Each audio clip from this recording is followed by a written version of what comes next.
अच्छा।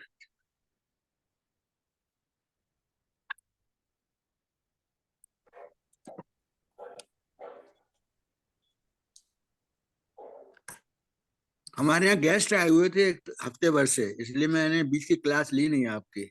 आज वो हाँ, गए हैं सुबह। मैं हम्म, पूछने वाला था जी कि जी। कुछ इस कारण हो गया, आप दिख नहीं रहे हाँ, थे। छोटा भाई अमेरिका से आया था, उसके बच्चे आए थे। हम्म। आज ही वापस गए हैं दिल्ली, और दिल्ली से फ्लाई करेंगे। ठीक है। हम्म, नारायण नारायण। नारायण नारायण। और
पैकेट में दवा तो है रोही?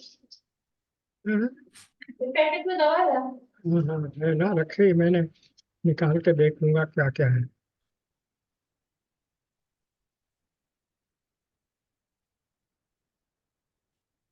अभी शुरू नहीं कर रहे हैं क्लास? हाँ वेट कर रहा हूँ कुछ एक दो लोग और जुड़ जाए। अच्छा अच्छा अच्छा अच्छा, ठीक है ठीक है।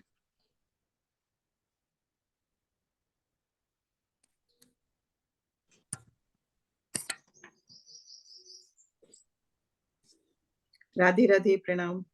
राधे राधे। राधे राधे।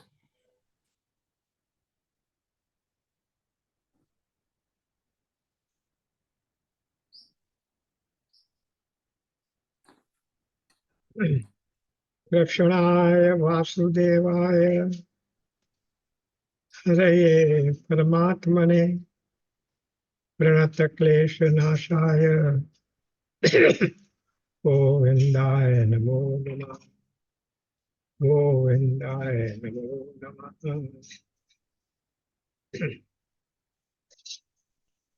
गुरुर्ब्रह्मा गुरुर्विष्णु गुरुर्देवो महेश्वर गुरु साक्षात् परब्रह्म तस्मै श्री गुरुवे नमः। श्री गुरुवे नमः।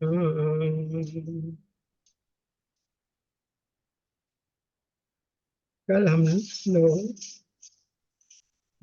मुंडक उपनिषद के दूसरे मुंडक के पहले श्लोक को देख रहे थे। इसमें क्या है, पहला श्लोक कह रहा है, बुद्धिमान ऋषियों ने जिन कर्मों का मंत्रों में साक्षात्कार किया था, वहां ये माना जाता है कि त्रेता युग में उन कर्मों का अनेक प्रकार विस्तार हुआ।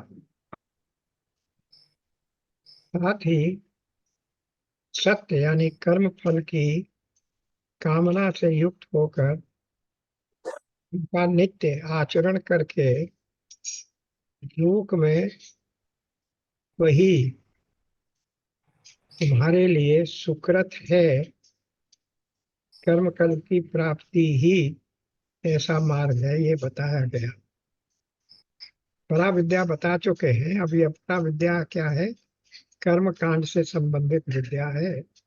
और कर्म करोगे तो इसका फल भी अधिक से अधिक स्वर्ग लोक तक की प्राप्ति है। तो अब इसी श्लोक के कुछ अर्थ में ये बता रहे हैं भगवान शंकराचार्य, वही ये सत्य अर्थात अमिथ्या है। वो क्या, ऋग्वेद आदि मंत्रों में मंत्रों द्वारा ही प्रकाशित जिन अग्निहोत्रादि कर्मों के कवियों अर्थात वशिष्ठ आदि मेधावियों ने देखा था, वही पुरुषार्थ का एकमात्र साधन होने के कारण ये सत्य है। वे ही वेद विहित ऋषि दृष्ट कर्म त्रेता में ऋग्वेद विहित यजुर्वेदोक्त अथर्वण और सामवेद विहित औदगात्र ही जिसके भेद हैं, उस अधिकरण भूत त्रयी संयोग रूप त्रेता में अनेक प्रकार संतत प्रवृत्त हुए अथवा कर्मों द्वारा किए जाकर प्रायशः त्रेता युग में प्रवृत्त हुए। अतः सत्य काम यानी यथाभूत कर्म फल की इच्छा वाले होकर तुम उनका नियत यानी नित्य आचरण करो, यही तुम्हारा सुकृत स्वयं किए हुए कर्मों के लोक की प्राप्ति के लिए मार्ग है। फल के निमित्त से लेकिन कृत्य अथवा भोगा जाता है, इसलिए कर्म फल लोक कहलाता है। उस कर्म फल के लिए अर्थात उसकी प्राप्ति के लिए यही मार्ग है। तात्पर्य है कि वेद त्रयी में विहित जो ये अग्निहोत्र आदि कर्म हैं, वे ही यही मार्ग यानी आश्रय अवश्य कल्पाति का साधन है। मुख्य बात यही कही गई कि जैसे हम लोग बार बार देख चुके हैं कि वेदों में तो 80,000 कर्मकांड के श्लोक हैं और उन श्लोकों में अच्छे कर्म भी हैं, बुरे कर्म भी हैं। बुरे कर्म के करने का कोई फल यदि बुरा है तो उसका प्रायश्चित भी है, सब कुछ दिया हुआ है। तो ये कह रहे हैं कि उन कर्म के फलों को, उन कर्मों को जो वेद विहित कर्म हैं, जो लिखे हुए हैं, उनको अगर करोगे तो तुम्हें क्या मिलेगा? स्वर्ग की प्राप्ति यानी अच्छे लोगों की प्राप्ति हो जाएगी। यही कहने का तात्पर्य है। इसलिए आपका इसीलिए आप क्या करें? वेद त्रयी में विहित, वेद त्रयी क्यों कहा जाता है? केवल 3 वेद माने जाते हैं मुख्य, यजुर्वेद, ऋग्वेद और सामवेद। अथर्ववेद उन तीनों वेदों में से चुने हुए कुछ श्लोकों को, जिनमें तंत्र क्रियाएं जो टेक्निकल बातें बताने वाली चीजें हैं, उनको अलग से संग्रहित कर दिया वेद व्यास जी के समय में, और इसलिए वो 4 वेद हो गए। लेकिन यहाँ भी रेफरेंस आता है, वहाँ वेद त्रयी का ही आता है, तीनों वेदों का ही आता है। देखिए गीता में भी जब भगवान अपनी विभूतियां बताते हैं तो वहां भी यही बताते हैं, मैं ही तीनों वेदों में वेद त्रयी हूँ। तो अब इन कर्मों के करने से, क्योंकि ये वेद के द्वारा विहित कर्म है, इन कर्मों के करने से तुम्हें भौतिक जगत के लाभ और ऐश्वर्य प्राप्त होंगे, और यदि और अच्छी प्रकार से किए गए, भौतिक जगत के लाभ के लिए नहीं, अदृश्य जगत यानी स्वर्ग की प्राप्ति के लिए किए गए, तो वे स्वर्ग की प्राप्ति भी तुम्हें करा देंगे। ये बात यहाँ इस श्लोक में कही गई। अब क्या आ गया? अब ये दूसरा श्लोक आ गया। उनमें सबसे पहले प्रदर्शित करने के लिए अग्निहोत्र का ही वर्णन किया जाता है, क्योंकि अग्नि साध्य कर्मों में उसी की प्रधानता है जो किस प्रकार, यानी सबसे पहले उन कर्मों में जो हमें इस लोक में और परलोक में दोनों में सिद्धि और अच्छा लोक बना सकते हैं, वो क्या है?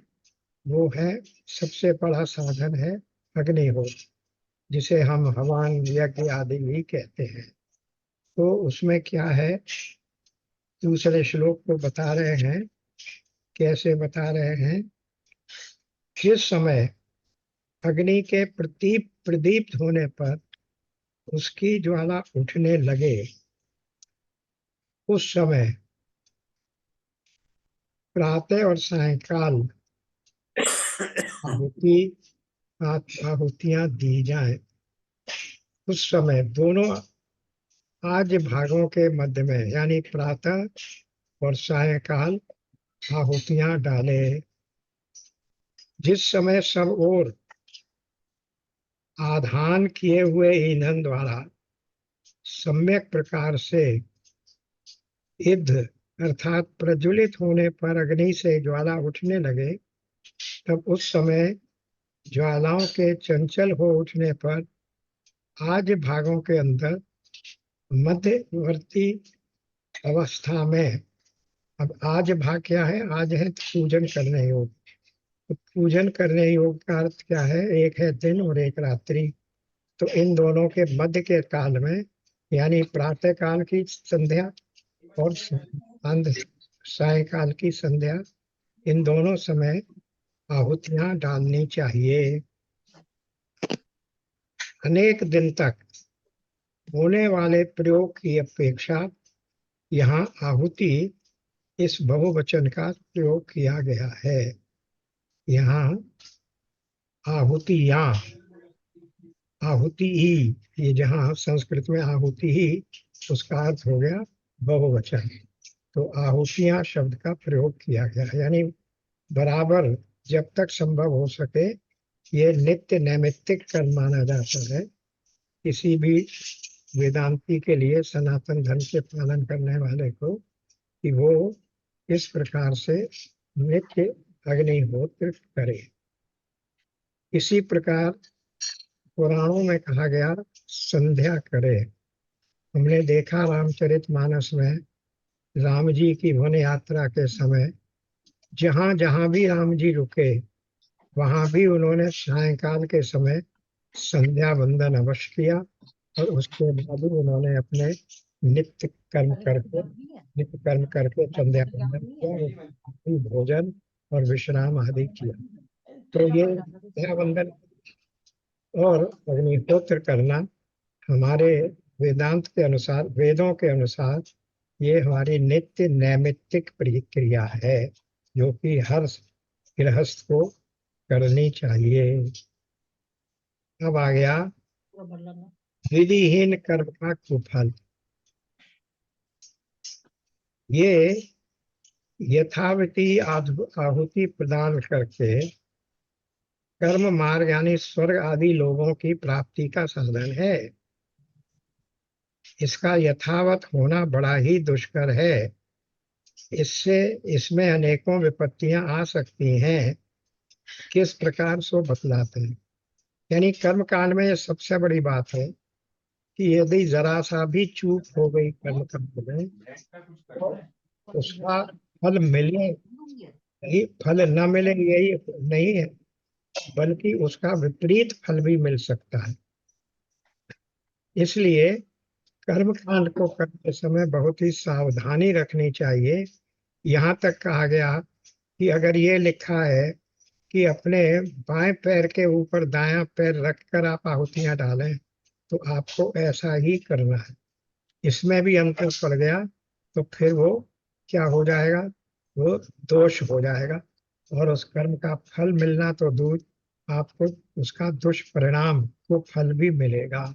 यही बात है यहाँ इस दोहा संख्या श्लोक संख्या 3 से समझाने की चेष्टा कर रहे हैं। जिसका अग्निहोत्र, दर्श, पूर्णमास, चातुर्मास और आग्रयण, इन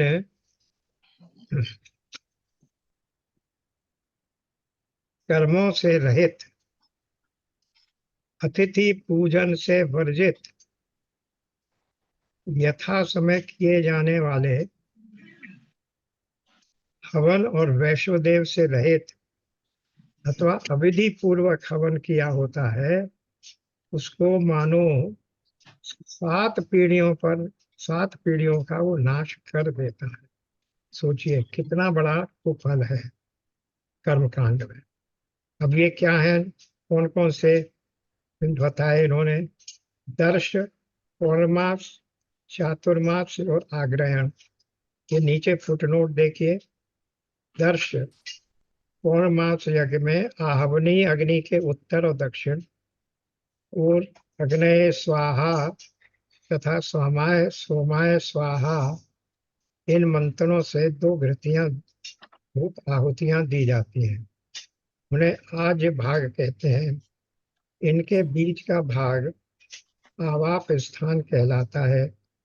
शेष सब आहुतियां उसी में दी जाती हैं। यानी दक्षिण में अग्नि के उत्तर और दक्षिण में 2 घृत की आहुतियां दे दी, तो ये तो हो गया 10 और मास यज्ञ में। बाकी फिर सारी आहुतियां बीच में ही दी जाती हैं। तो इस प्रकार से कहाँ कहाँ आहुति डाली जाएगी ये भी देखिए यहाँ पर बता दिया गया है, निश्चित कर दिया है, निर्धारित कर दिया है। उस अग्निहोत्री का अग्निहोत्र आदर्श दर्श नामक कर्म से रहित होता है, क्योंकि अग्निहोत्रियों की दर्श काम अवश्य अग्निहोत्रियों को हर्ष दर्श कर्म अवश्य करना चाहिए। अग्निहोत्र से सबका अग्निहोत्र से संबंध रखने वाला होने के कारण ये दर्श कर्म अग्निहोत्र के विशेषण के समान प्रयुक्त हुआ है। अतः जिसके द्वारा इसका अनुष्ठान नहीं किया जाता, इसी प्रकार अपौर्णमासम आदि में भी अग्निहोत्र का विशेषणत्व देखना चाहिए, क्योंकि अग्निहोत्र के अंग होने में उन पौर्णमास आदि की दर्श से समानता है। अतः जिनका अग्निहोत्र पौर्णमास यानी पौर्णमास कर्म से रहे, अचातुर्मास चातुर्मास कर्म से रहे, अनाग्रहण शरद आदि ऋतुओं में नवीन अन्न से किया जाने वाला जो आग्रहण कर्म है, वो जिस अग्निहोत्र का नहीं किया जाता वो अनाग्रहण है, तथा अतिथि वर्जित जिसमें नित्य प्रति अतिथि पूजन नहीं किया गया ऐसा होता है, और जो स्वयं भी जिसमें विधि पूर्वक अग्निहोत्र काल में हवन नहीं किया गया ऐसा है, तथा जो आदर्श आदि के समान अवैष्णदेव वैष्णदेव कर्म से रहित है, और यदि उसमें हवन भी किया गया है तो अविधि पूर्वक ही किया गया माना जाएगा। यानी यथोचित रीत से जिसमें हवन नहीं किया गया ऐसा है।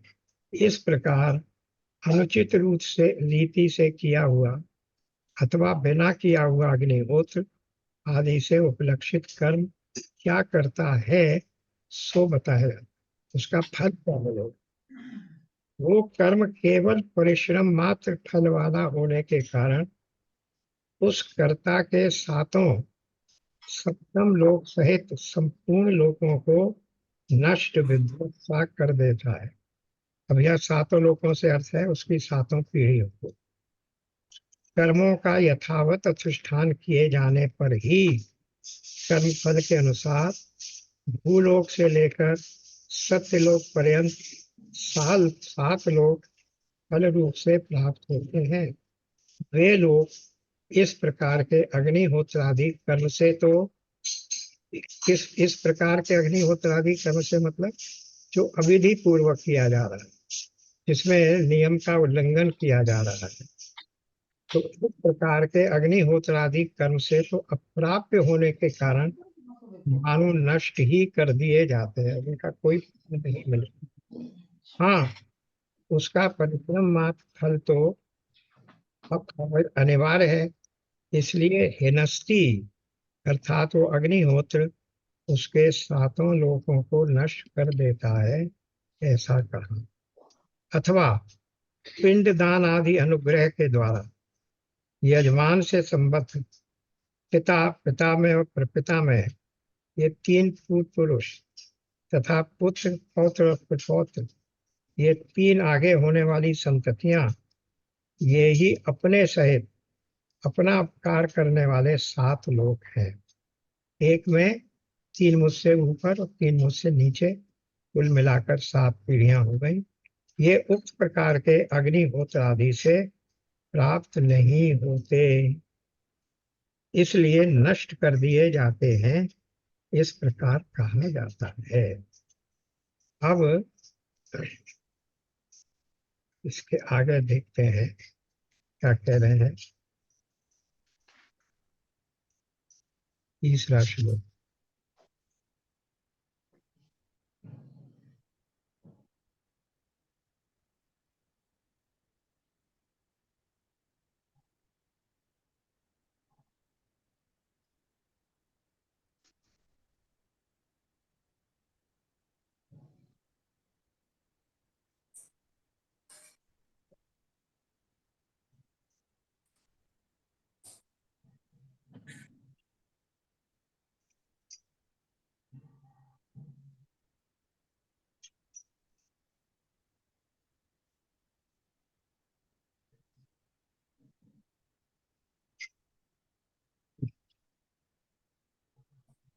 अब यहाँ 3, 4, 5 और 6 इन श्लोकों में अग्निहोत्र और कर्म कांड की ही बात बताई जा रही है।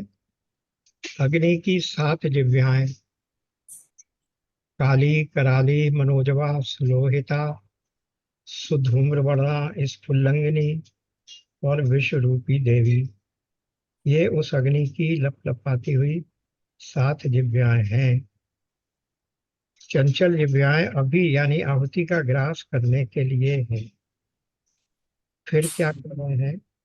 जो पुरुष इन दीप्यमान अग्नि शिखाओं में यथा समय आहुतियां देता है, अग्निहोत्र आदि कर्म का आचरण करता है, उसे ये सूर्य की किरणें होकर वहां ले जाती है जहां देवताओं का एकमात्र स्वामी रहता है।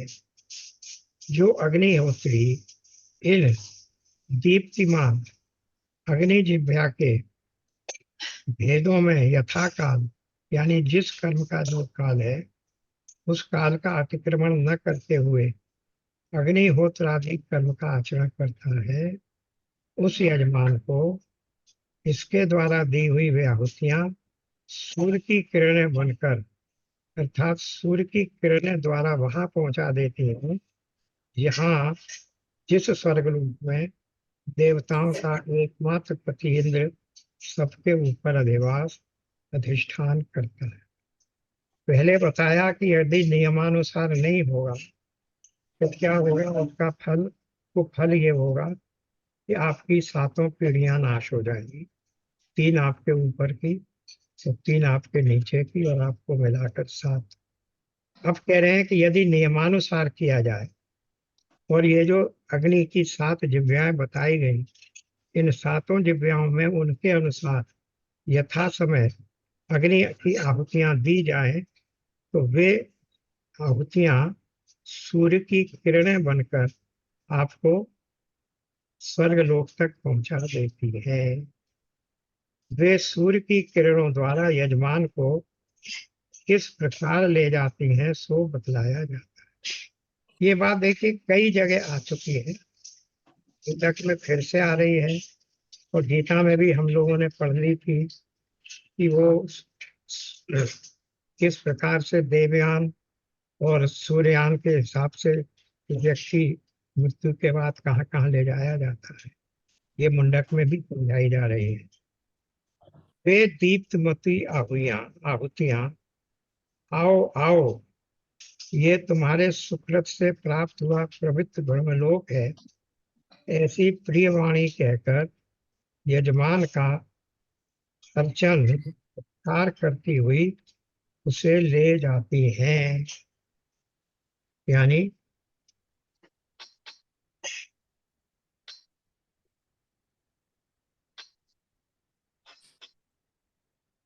श्रुति में सदगति, नियम के पालन से सदगति और उल्लंघन से नरक आदि प्राप्त होती है। कर्म के क्षेत्र में शास्त्र के अनुसार आचरण करना चाहिए। मनमान तरीके से याग या पूजा आदि करना उचित फल नहीं दे सकता। अग्नि की 7 जीभें कही गई हैं, वे ज्वाला रूप हैं। उन्हीं में तत् देवता के उद्देश्य से आहुतियां प्रदान की जाती हैं। उन समर्पित आहुतियों के अधिष्ठाता देवता ही यजमान को स्वर्ग आदि उचित लोकों तक पहुंचाते हैं। जैसे नरक ले जाते समय यमदूत अत्यंत क्रूर बातें सुनाते हैं, वैसे ही स्वर्ग ले जाते समय आहुति देव अत्यंत प्रिय बातें सुनाते हैं। दूसरे खंड के 6ठे मंत्र तक का ये विषय स्पष्ट किया। 6ठा श्लोक हो गया। अब अपरा विद्या का उद्देश्य क्या है? अपरा विद्या को बताने का उद्देश्य भी यही है कि जैसे हम गीता में भी देख चुके हैं कि स्थूल से सूक्ष्म की ओर बढ़ना पड़ता है। तो यहाँ पहले ये अपरा विद्या बता रहे हैं, फिर अपरा विद्या का करके इस कर्म कांड को करके भी अंततः उद्देश्य क्या है कि हम परा विद्या को प्राप्त करें। तो वही बात अब ये यहाँ से बता रहे हैं। अपरा विद्या का साधारण प्रभाव 6वें श्लोक तक भोग प्राप्ति बताकर उसका विशेष प्रभाव परा विद्या में अधिकारी बनाना है, ये स्पष्ट करते हैं। क्या कह रहे हैं? पूर्वोक्त फल उन कर्मों का है जो विषय कामना से प्रेरित होकर किए जाते हैं, विषयों के लिए नहीं, वरन ईश्वर को समर्पित, ईश्वर की प्रसन्नता के लिए जो कर्म किया जाता है, उसका फल ये निश्चय प्राप्त करना है कि संसार छोड़ने के ही लायक है। इस निश्चय का विश्लेषण अब किया जाता है। तो वो क्या है? 7वें श्लोक से शुरू कर रहे हैं। जिनमें ज्ञान बाह्य होने से अवर यानी निकृष्ट कर्म आश्रित कहा गया है, वे 16 ऋत्विक तथा यजमान पत्नी ये 18 यज्ञ रूप यज्ञ के साधन अस्थिर एवं नाशवान बतलाए गए हैं। जो मूढ़ यही श्रेय है, इस प्रकार इनका अभिनंदन करते हैं, ये फिर भी जरा मरण को प्राप्त होते रहते हैं। ये बात यहाँ बिल्कुल स्पष्ट कर दी कि ये श्रेयस्कर नहीं है, ये आपको श्रेय का अर्थ है कल्याण देने वाला, मुक्ति देने वाला, ये आपको कल्याण देने वाला नहीं है। इसलिए जो अविवेकी मूढ़ पुरुष ये कर्म श्रेय यानी श्रेय का साधन, कल्याण का साधन है, ऐसा मानकर अत्यंत हर्षित होते हैं, वे इस हर्ष के द्वारा जरा और मृत्यु के पद को प्राप्त होते हैं, अर्थात कुछ समय स्वर्ग में रहकर फिर भी उसी जन्म मरण को प्राप्त हो जाते हैं। अब अविद्याग्रस्त कर्मठों की दुर्दशा। अब यहाँ देखिए कैसे बता रहे हैं। राग द्वेष अंतःकरण के मल है, इन्हें वो कर्म दूर करता है जो विषयों की प्राप्ति के उद्देश्य से नहीं, बल्कि परमेश्वर की प्रसन्नता के लिए किया जाता है। कर्म वे ही हैं, उन्हें करने का प्रयोजन बदल जाने से उनका स्वभाव और फल बदल जाता है। शुद्ध मन में वैराग्य का आविर्भाव होता है। हम फल की इच्छा छोड़कर थोड़े से कर्म ईश्वर को अर्पित करते हैं, तो प्रसन्न होकर वे हमारी सारी इच्छाओं को समाप्त कर देते हैं। ये उनकी परम दयालुता है। विषय कामना मिटने पर संसार की अनित्यता, अस्थिरता स्पष्ट दिखती है और संसार ग्रहण करने योग्य नहीं लगता। स्वर्ग तक भी पहुंच जाएं, फिर भी पुण्यहीन होने पर नीचे गिरना ही पड़ता है। ये जब स्पष्ट हो, तब शुद्ध मना साधक वही प्राप्त करने का प्रयास करता है जो नित्य है, स्थिर है। संसार अर्थात जन्म मरण के प्रवाह को छोड़ने के उपाय का ही वो अन्वेषण करता है। संसार त्यागने योग्य है, इस निश्चय को आगे के श्लोकों से स्पष्ट करेंगे। उपनिषद ने नौका के रूपक से कर्मों को मोक्ष के लिए अपर्याप्त बताया है। क्या कहा है 7वें में? 1 2 7 प्लवा योता दृढ़ा गिर गया, अर्थात उपासना रहित कर्म कच्ची नौका है। उन्हीं को कर्म कल्याण का साधन मान बैठने वाले मूर्ख ही हैं, क्योंकि उनसे मृत्यु बंधन छूटता नहीं, इसे समझाते हैं। देखिए क्या कह रहे हैं।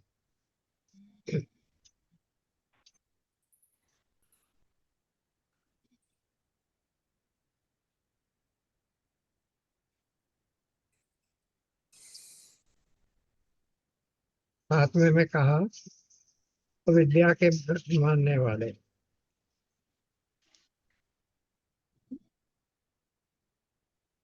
विद्या के मध्य में रहने वाले और अपने को बड़ा बुद्धिमान तथा पंडित मानने वाले वे मूढ़ पुरुष अंधे की प्रकार ले जाए जाते हुए, अंधे के समान पीड़ित होते हुए सब ओर भटकते रहते हैं।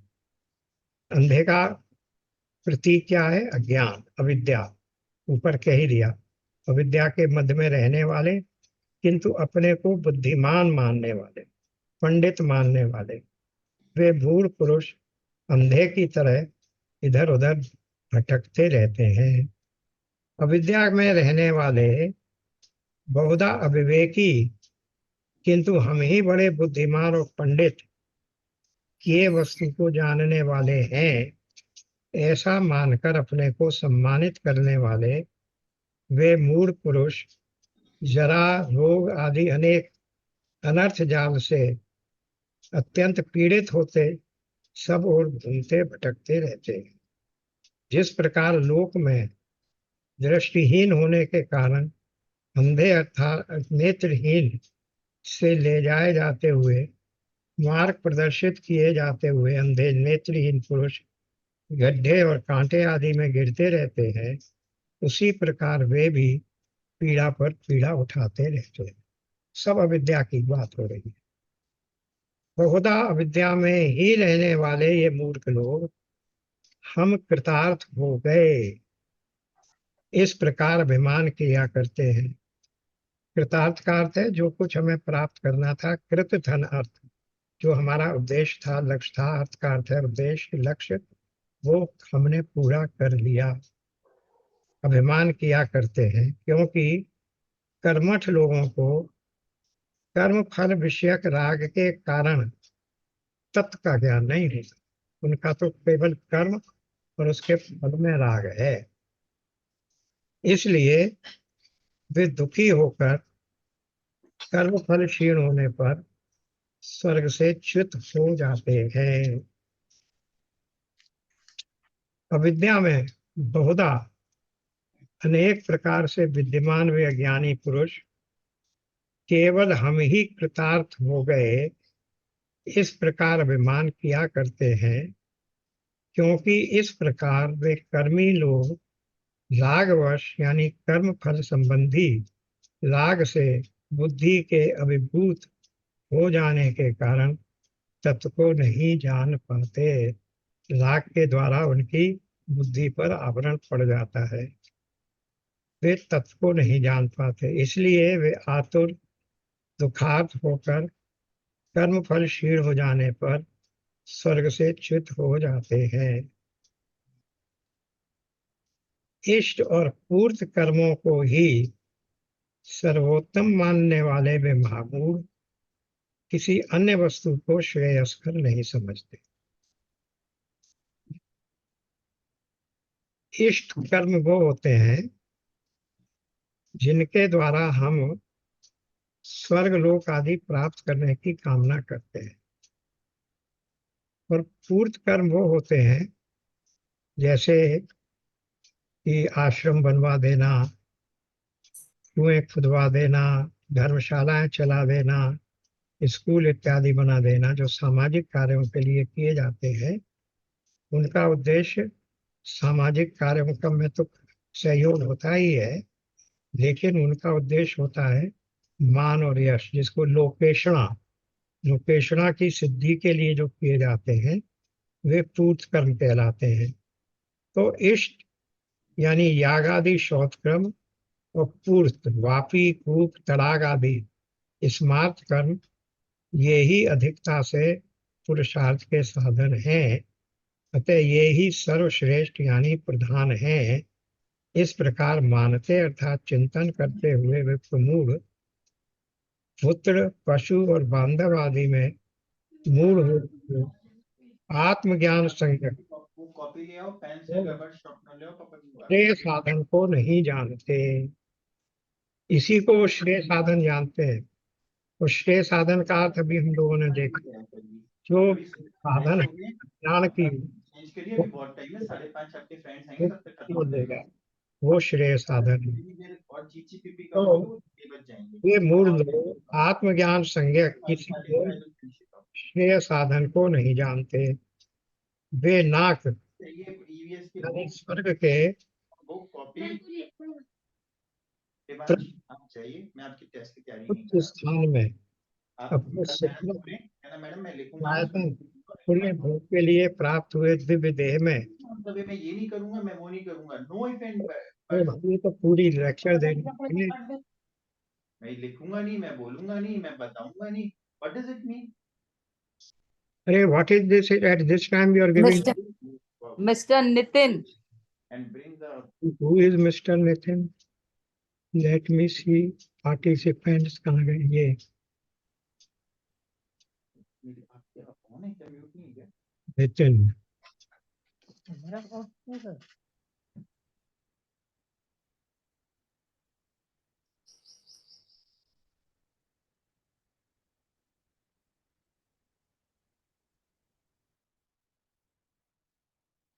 चलिए अंकल ये मेरा था, आई वाज नॉट अवेयर कि म्यूट नहीं है, मैंने म्यूट कर दिया। चलिए, थैंक यू सो मच। हाँ जी, तो ये हो गया। इस प्रकार मानते अर्थात चिंतन करते हुए वे प्रमूढ़, मूढ़ नहीं प्रयोग किया है शब्द, प्रमूढ़। ये जहां जहां प्रमूढ़ या विमूढ़ आता है ना, उसका अर्थ है सुपरलेटिव डिग्री। गीता के तीसरे अध्याय में भी उन्होंने यही कहा 3.27 में, कि वो जो विमूढ़ आत्मा है वो समझता है कर्म मेरे द्वारा किए जा रहे हैं, प्रकृति के द्वारा नहीं किए जा रहे। अब इसीलिए यहाँ पर शब्द कह दिया प्रमूढ़। वो जो प्रमूढ़ है श्रेय साधन को नहीं जानते। वे प्रमूढ़ प्रमत्तता वश पुत्र पशु और बांधव आदि में मूढ़ हुए लोग आत्मज्ञान संज्ञक किसी और श्रेय साधन को नहीं जानते। वे नाक यानी स्वर्ग, स्वर्ग का एक नाम नाक भी है, स्वर्ग के पृष्ठ, स्वर्ग के पीछे उच्च स्थानों में अपने सुकृत भोगायतन, भोगायतन शरीर को ही कहा जाता है, पुण्य भोग के लिए प्राप्त हुए दिव्य देह में कर्म फल का अनुभव कर अपने अवशिष्ट कर्मानुसार फिर इसी मनुष्य लोक अथवा इससे निकृष्ट तक तिर्यक नरक आदि रूप योनियों में प्रवेश करते हैं। कितनी उसकी बात है, मूढ़ता, अपने श्रेय को न समझना। किंतु जो शांत और विद्वान लोग वन में रहकर भिक्षावृत्ति का आचरण करते हुए तप और श्रद्धा का सेवन करते हैं, वे पाप रहित होकर सूर्य द्वार, देखिए यहाँ फिर आ गया उत्तरायण और चंद्रायण की बात, उत्तरायण मार्ग से वहां जाते हैं जहां वो अमृत और अव्यय स्वरूप पुरुष रहता है।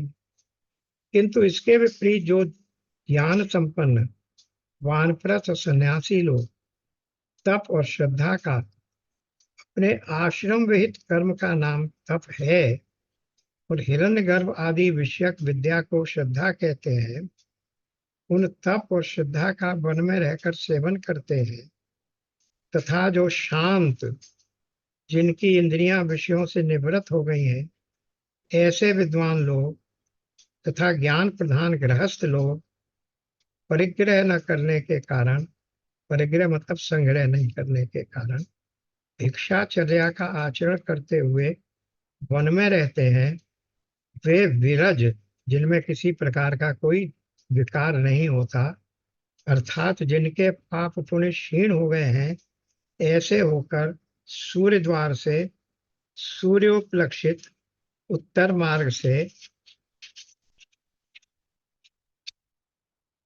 वहां प्रयाण करते हैं, जहां जिस सत्यलोक आदि में अमृत और अव्यय आत्मा संसार स्थिति पर्यंत रहने वाला अव्यय स्वभाव पुरुष अर्थात सबसे पहले उत्पन्न हुआ हिरण्यगर्भ रहता है, यानी जहाँ ब्रह्मलोक है, ब्रह्मा जी का लोक है। अपरा विद्या से प्राप्त होने वाली सांसारिक गतियां तो बस यहीं तक हैं। शंका, परंतु कोई भी इसी को मोक्ष समझते हैं। समाधान, ऐसा समझना उचित नहीं है। उसकी संपूर्ण कामना यही लीन हो जाती हैं।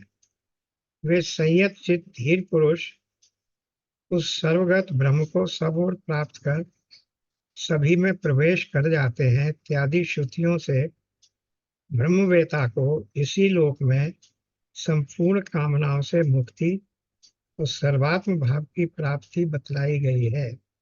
इसके सिवा यह मोक्ष का प्रकरण भी नहीं है। अपरा विद्या के प्रकरण के चालू रहते हुए अकस्मात मोक्ष का प्रसंग नहीं आ सकता और उसकी विरजकता निष्पापता तो अपेक्षे है।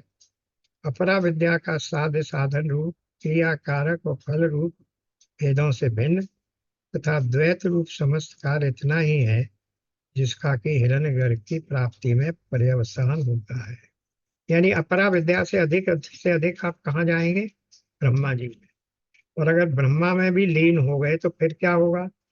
जब ब्रह्मा स्वयं महाप्रलय में लीन हो जाएगा तो उसके बाद जब महाप्रलय के बाद फिर सृष्टि होगी और जब ब्रह्मा फिर प्रकट होंगे तो फिर ब्रह्मा उन सभी लीन हुए व्यक्तियों को अपने उदर में से फिर से प्रकट कर देंगे और वे अपने अपने संचित कर्म जो बाकी रह गए हैं भोग होने से उन कर्मों के अनुसार भोग भोगेंगे। तो ये कर्म के भोग का सिद्धांत बड़ा अमिट सिद्धांत है। जब तक ये भोग नहीं लिया जाए तब तक वो कर्म हमारा पीछा नहीं छोड़ता है। यही बात ये यहाँ इस बार में समझाई जा रही है। बार बार हर उपनिषद में और गीता में ये बात समझाई गई है। ये कर्म का सिद्धांत बहुत ही अमिट सिद्धांत है और इसका हर हालत में पालन करना पड़ता है। सती जी को देखिए, भ्रम हुआ तो हजारों वर्ष बीत गए, जन्म भी दूसरा हो गया, पर बिना ज्ञान के भ्रम दूर नहीं हुआ। भ्रम फिर पार्वती जी ने शिव जी से वही प्रश्न किया, तब शिव जी ने ज्ञान दिया, तब उनका भ्रम दूर हुआ। तब उन्होंने कहा, हाँ अब मैं समझ गई कि ये राम ब्रह्म है और अब मुझे उसमें कोई शंका नहीं है। किंतु अब राम का चरित्र सुनाइए मुझे, अब राम के चरित्र में इच्छा पैदा हो रही, सुनने की इच्छा पैदा हो रही है। तो ये इस प्रकार से अज्ञान और ये भ्रम, इन दोनों के बारे में ये कहा गया है। हिरण्यगर्भ की प्राप्ति में पर्यवसान होता है। स्थावरों से लेकर क्रमशः संसार गति की गणना करते हुए मनु जी ने भी ऐसा ही कहा है। ब्रह्मा, मरीच आदि प्रजापति गण, यमराज, महत्तत्व और अव्यक्त, इनके लोकों को प्राप्त होना ये विद्वानों ने उत्तम सात्विकी गति बतलाई है। ऐहिक और पारलौकिक भोगों की असारता देखने वाले पुरुष के लिए संन्यास और गुरु उपसदन का विधान। अब जिसने इतना सब करके समझ लिया कि संसार की भोगों का प्राप्त करने की इच्छा का साधन करने से कुछ प्राप्त होने वाला नहीं है, तब वो क्या करेगा? तत्पश्चात अब इस साध्य साधन रूप संपूर्ण संसार से विरक्त हुए पुरुष का पराविद्या में अधिकार दिखाने के लिए कहा जाता है। अब जब इन सबसे क्या हुआ, उसको ये निष्कर्ष निकल आया कि इस अपरा विद्या के द्वारा किए जाने वाले किसी भी साधन से मुझे कुछ भी श्रेयस्कर प्राप्त होने वाला नहीं है। अर्जुन ने भी तो यही कहा था, यत् श्रेयस्यान निश्चितं ब्रूहि तन्मे, यत् श्रेयस्यान निश्चितं ब्रूहि तन्मे, जो मेरे लिए श्रेयस्कर हो वही मुझे कहिए। तो जो श्रेयस्कर है उसी की तो तलाश है। तो इसलिए वो अब समझ गया इतने दिन भटकने के बाद कि श्रेयस्कर इस अपरा विद्या से प्राप्त होने वाला कोई भी फल श्रेय नहीं प्राप्त कर सकता, प्राप्त करा सकता। इसलिए अब वो क्या कर रहा है, कर्म द्वारा प्राप्त हुए लोगों की परीक्षा करके ब्राह्मण निर्वेद को प्राप्त हो जाए। क्या मतलब, कर्म द्वारा प्राप्त हुए लोगों की परीक्षा करके अब उसने सब समझ लिया लोगों में क्या प्राप्त हुआ। ब्राह्मण यानी पंडित व्यक्ति निर्वेद को प्राप्त हो जाए, निर्वेद यानी संन्यास को, क्योंकि संसार में नित्य पदार्थ नहीं है और अनित्य से हमें तात्पर्य क्या है। अतः उस नित्य वस्तु का साक्षात ज्ञान प्राप्त करने के लिए तो हाथ में समिधा लेकर श्रोत्रिय ब्रह्मनिष्ठ गुरु के ही पास जाना चाहिए। तद्विधि प्रणिपातेन परिप्रश्नेन सेवया उपदेक्षन्ति ते ज्ञानम श्रोत्रिय ज्ञानिनः तत्वदर्शिनः। तो समिधा, ये समिधा लेकर की क्या बात बार बार आती है। उस समय में कोई भी व्यक्ति, जिज्ञासु, साधक, विद्यार्थी किसी गुरु के पास कुछ सीखने के लिए जाता था तो वो अपना कमिटमेंट बताने के लिए थोड़ी सी समिधा ले जाता था। समिधा क्या है? समिधा वो लकड़ी है जो अग्निहोत्र में काम आती है। क्यों ले जाता था? It was a symbolic gesture कि भाई गुरुकुल में तो नित्य दोनों समय अग्निहोत्र होता है, गुरुकुल वालों के पास समिधा कहाँ से आएगी। इसलिए जो भी नया शिष्य आ रहा है वो समिधा लेकर जाता था कि मैं आपके इस गुरुकुल में प्रवेश चाहकर अपना छोटा सा टोकन सहयोग इस समिधा को अर्पित करके देना चाहता हूँ। और अब आप मुझे, और क्योंकि मैं जानता हूँ आप श्रोत्रिय ब्रह्मनिष्ठ विद्वान हैं, मुझे ज्ञान दीजिए, मेरी शंकाओं का समाधान कीजिए। इसलिए उसे तो हाथ में समिधा लेकर श्रोत्रिय और ब्रह्मनिष्ठ गुरु के ही पास जाना चाहिए। संत दूसरा हो सकता है लेकिन गुरु केवल श्रोत्रिय ब्रह्मनिष्ठ ही हो सकता है। कबीर साहब संत हैं, मीरा भक्त हैं, रैदास संत हैं, लेकिन वे गुरु के पद को प्राप्त करने के अधिकारी नहीं है, क्योंकि वो श्रोत्रिय भी नहीं है, ब्रह्मनिष्ठ भी नहीं है। कबीर साहब ने तो खुद ही कह दिया, मसी कागज छुओ नहीं, कलम गयो नहीं हाथ। तो वो कहाँ से श्रोत्रिय है? पर जो भी कुछ उनके पास ज्ञान है वो व्यावहारिक ज्ञान प्राप्त किया हुआ है उनने, इसलिए उनके कहे हुए वचन भी हमारे लिए मान्य है, पूजनीय हैं, पर उन्हें हम गुरु का पद नहीं दे सकते क्योंकि वे श्रोत्रिय और ब्रह्मनिष्ठ नहीं है। श्रोत्रिय का अर्थ है जिसने सारे श्रुतियों का, वेद का, उपनिषदों का, और जो वेद त्रयी कहलाती है उसका, प्रस्थान त्रयी कहलाती है उसका, ब्रह्मसूत्र इत्यादि का अध्ययन किया हुआ हो और उसकी निष्ठा ब्रह्म में अविचल हो, ब्रह्म ज्ञान देने के लिए उसमें क्षमता हो। शंकराचार्य जी ने एक जगह गुरु की ये भी क्वालिफिकेशन बताई कि गुरु ऐसा होना चाहिए जो जिज्ञासु के सब प्रश्नों का, जिज्ञासु की समस्त जिज्ञासाओं का समाधान करने में सक्षम हो। यानी उसमें इतना ज्ञान होना चाहिए कि जिज्ञासु द्वारा पूछे गए किसी भी प्रकार के प्रश्न का उत्तर देने में वो सक्षम हो। उसकी प्रज्ञा, उसका ज्ञान इतना विस्तृत होना चाहिए। तो वही कह रहे हैं, अब अगर उससे मन भर गया तो फिर कहाँ जाओगे? यही बात तो शुरुआत में कही गई थी कि अपरा विद्या को का का पीछा करके, अपरा विद्या के पीछे पड़ के जब तुम्हें कुछ प्राप्त नहीं होगा, तब वो अपरा विद्या तुम्हें फिर परा विद्या के पास ही लेकर आ जाएगी। यही कह रहे हैं, ब्रह्मनिष्ठ गुरु के पास ही जाना पड़ेगा। यह जो ऋग्वेद आदि अपर विद्या विषयक, देखिए ऋग्वेद को भी अपर विद्या ही बताया है, परा विद्या नहीं कह रहे। क्यों? क्योंकि 1,00,000 श्लोकों में से 96,000 श्लोक तो सब अपरा विद्या के ही है। उपासना कांड भी तो अपरा विद्या ही है। ये पूजा कर लो, ये भजन कर लो, ये अनुष्ठान कर लो।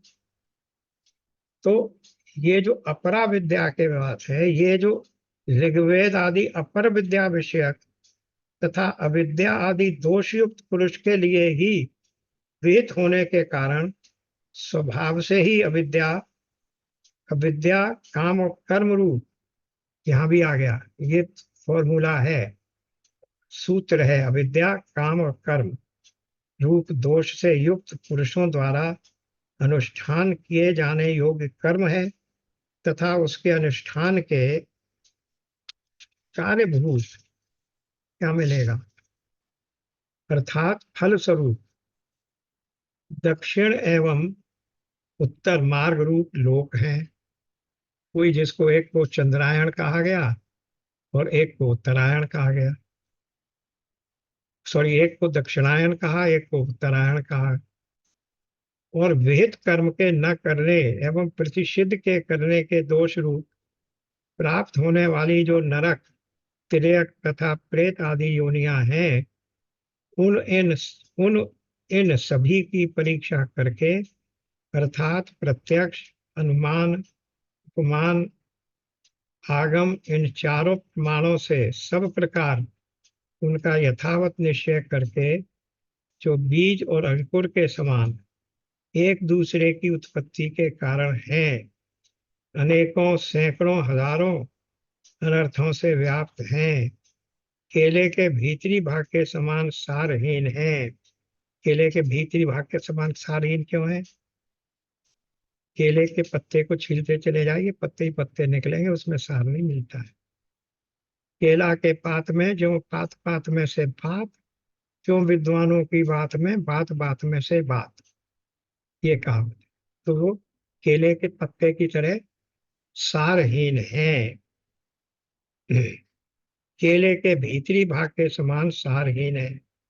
माया, मृगजल और गंधर्व नगर के समान ब्रह्मपूर्ण तथा स्वप्न, जल, बुद्बुद और फेन के सदृश क्षण क्षण में नष्ट होने वाले हैं। और अविद्या एवं कामरूप दोष से प्रवर्तित कर्मों से प्राप्त, यानी धर्म अधर्म जनित हैं, उन व्यक्त अव्यक्त रूप तथा संसार पर्यंत भूत अव्यक्त से लेकर स्थावर पर्यंत समस्त लोगों की ओर से मुख मोड़कर ब्राह्मण उनसे विरक्त हो जाए। सर्व त्याग के द्वारा ब्राह्मण का ही ब्रह्म विद्या में विशेष रूप से अधिकार है, इसलिए यहाँ ब्राह्मण पद का ग्रहण किया गया है। इस प्रकार लोगों की परीक्षा करके वो क्या करे, सो बतलाया, निर्वेद करे। यहाँ नि पूर्वक विद धातु वैराग्य अर्थ में है, अथवा तात्पर्य है कि वैराग्य करे। अब ये वैराग्य का प्रकार दिखलाया जाता है। इस संसार में कोई भी पदार्थ नित्य नहीं, सभी लोग कर्म से संपादन किए जाने वाले हैं और कर्मकृत होने के कारण अनित्य हैं। ये बात कल या परसों भी आई थी कि जो कुछ भी कर्म के द्वारा निर्मित किया जाएगा वो स्वभावतः निश्चित रूप से वो विनाशशील होगा। चाहे वो विनाश 10 मिनट बाद आए, चाहे 10,000 साल बाद आए, लेकिन वो विनाशशील है। जो कुछ भी कर्म के द्वारा निर्मित किया जाएगा, सभी लोग कर्म से संपादन किए जाने वाले हैं, कर्म के द्वारा ही प्राप्त होते हैं और कर्मकृत होने के कारण अनित्य हैं। तात्पर्य यह है कि संसार में नित्य कुछ भी नहीं है। ये लाइन मार्क करने वाली है। इस संसार में नित्य कुछ भी नहीं है। सारा कर्म अनित्य फल का ही साधन है। जितना भी कर्म कर रहे हैं उससे फल तो प्राप्त होगा, क्योंकि ये तो गीता के 2.57 में ही कह दिया कि कर्म तो प्राप्त होगा, लेकिन माँ फलेषु कदाचन, फल की इच्छा को त्याग दो। तो जितना भी फल प्राप्त होगा अनित्य फल का ही साधन है। वो जो भी प्राप्त होगा वो अनित्य ही होगा, क्योंकि सारे कर्म, कार्य, उत्पाद, पाप और विकार अथवा संस्कार चार ही प्रकार के हैं। इनसे भिन्न कर्म का और कोई प्रकार नहीं। इसको जरा समझ लीजिए, चार प्रकार के कर्म क्यों कहे गए। सबसे पहले कहा गया सारे कर्म कार्य। मेरे पास घड़ा नहीं है तो मैंने घड़ा बनाने के लिए कार्य किया। फिर दूसरा, मेरे पास घड़ा नहीं है तो मैंने उसका उत्पादन किया, किसी भी प्रकार से उत्पाद किया। फिर आप, मेरे पास नहीं है लेकिन कहीं और से प्राप्त हो सकता है, तो मैं जाकर वहां से घड़ा ले आया, खरीद लाया, उधार ले आया। और फिर विकार अथवा संस्कार, किसी भी वस्तु में आप या तो विकार पैदा कर सकते हैं या उसे संस्कारित कर सकते हैं। घड़े के ऊपर रंगोली सजाकर आप उसको संस्कारित कर सकते हैं और उसी घड़े के ऊपर मिट्टी पोत कर आप उसे विकृत कर सकते हैं। तो कोई भी कर्म इन चारों की श्रेणी में ही आएगा। कार्य, उत्पाद, पाप और विकार अथवा संस्कार, इनसे भिन्न कर्म का और कोई प्रकार नहीं हो सकता। किंतु किंतु मैं तो एक नित्य, अमृत, अभय, कूटस्थ, अचल और ध्रुव पदार्थ की इच्छा करने वाला हूँ।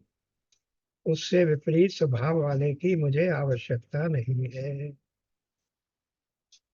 अतः इस श्रम बहुल एवं अनर्थ के साधन भूत कृत कर्म में मुझे क्या प्रयोजन है। इस प्रकार विरक्त होकर जो अभय, शिव, अकृत और नित्य पद है उसके विज्ञान के लिए, यानी विशेषतया जानने के लिए, वो विरक्त ब्राह्मण शम दम आदि संपन्न गुरु यानी आचार्य के पास ही जाए। शास्त्रज्ञ होने पर भी स्वतंत्रता पूर्वक ब्रह्म ज्ञान का अन्वेषण न करे। देखिए, मैं बहुत पढ़ा लिखा हूँ, मैं संस्कृत भी जानता हूँ, मैं पढ़ लूंगा तो मैं गुरु पे क्यों जाऊं। पर क्या कह रहे हैं, नहीं, शास्त्रज्ञ होने पर भी स्वतंत्रता पूर्वक धर्म ज्ञान का अन्वेषण न करे।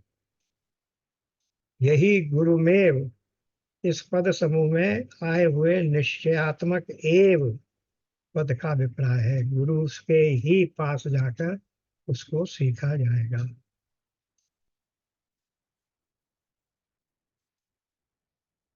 अब यहीं पर इसको विराम देते हैं, फिर नेक्स्ट सेशन में यहाँ से शुरू करेंगे समित पाणिपाद।